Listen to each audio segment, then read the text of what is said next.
Love X Revenge, a channel where kindness collides with cruelty, and fate always keeps the final word. The little boy had learned early how hunger sounded. It wasn't just the growl in the stomach.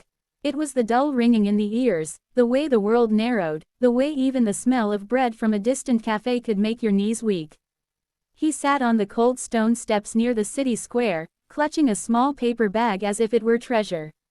Inside was his only meal for the day, a half loaf of bread and a bruised apple someone at the market had pitied him enough to give.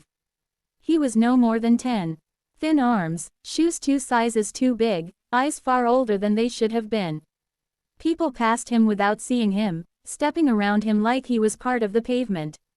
He was used to that. Invisible was safer than hopeful. That was when he noticed the man. The man sat on a bench across the square, dressed in a coat that once must have cost more than the boy could imagine.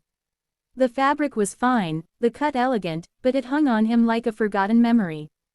His hair was gray, his hands trembling, his face buried in them as his shoulders shook. He wasn't pretending. He was crying the way people cry when they think no one is watching. The boy frowned. Grown-ups didn't cry like that. Not in public. Not men with expensive coats. Curiosity tugged harder than hunger.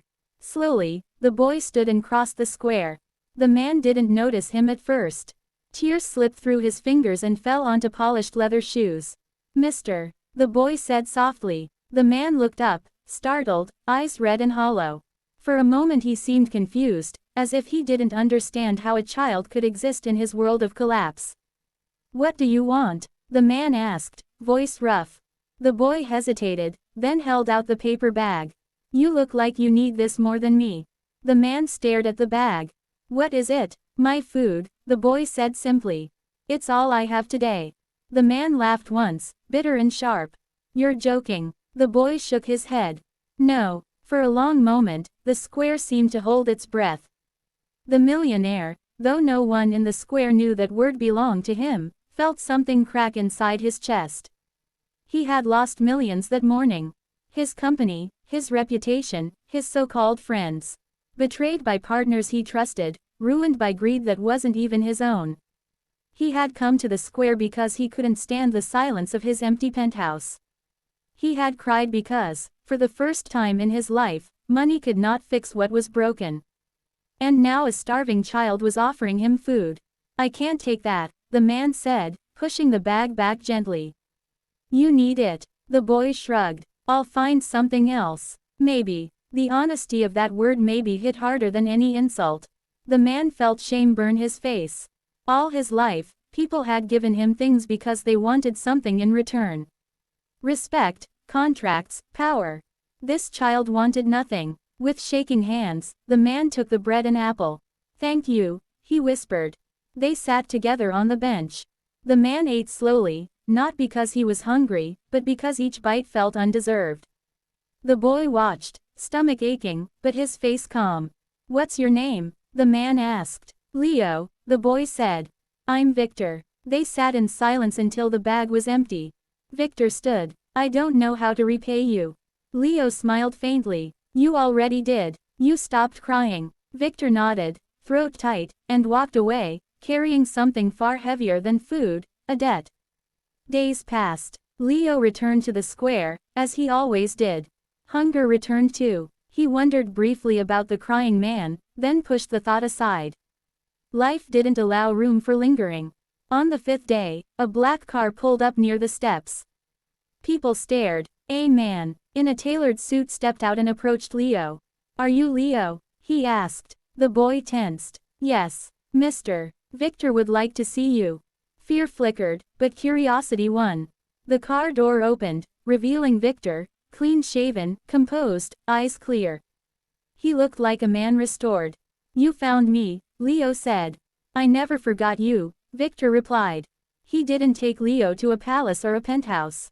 He took him to a small office filled with light. On the wall hung a single framed photo, a child offering bread to a crying man. "I lost everything," Victor said. "Or so I thought. But that day, you reminded me who I used to be before money taught me the wrong lessons." Leo listened, not fully understanding, but sensing importance. "I won my company back," Victor continued. Not with revenge through courts, but by exposing truth. The partners who betrayed me destroyed themselves with their own greed. He knelt in front of Leo. I want to take care of you. School, food, a home. Leo's eyes widened. Why? Because you gave when you had nothing, Victor said. And because the world owes you far more than it's given. Years passed. Leo grew into a young man, strong, educated, kind. Victor became a mentor, then family. But Victor never forgot the betrayal. He didn't seek revenge with cruelty. He built something better, a foundation that helped children like Leo, children invisible to the world. The men who had betrayed Victor watched from afar as his influence grew again, cleaner, stronger. They tried to return, to apologize, to profit. Victor refused them all. This, he said, standing beside Leo at the opening of a new shelter, is my revenge. Not your ruin, but my refusal to be like you. Leo looked at the crowd of children eating warm meals, laughing, alive. He remembered the square, the bread, the apple. One act of kindness had changed 2 lives. One act of greed had destroyed many. And in the quiet moments, Victor would sometimes cry again, but now, they were tears of gratitude, not despair.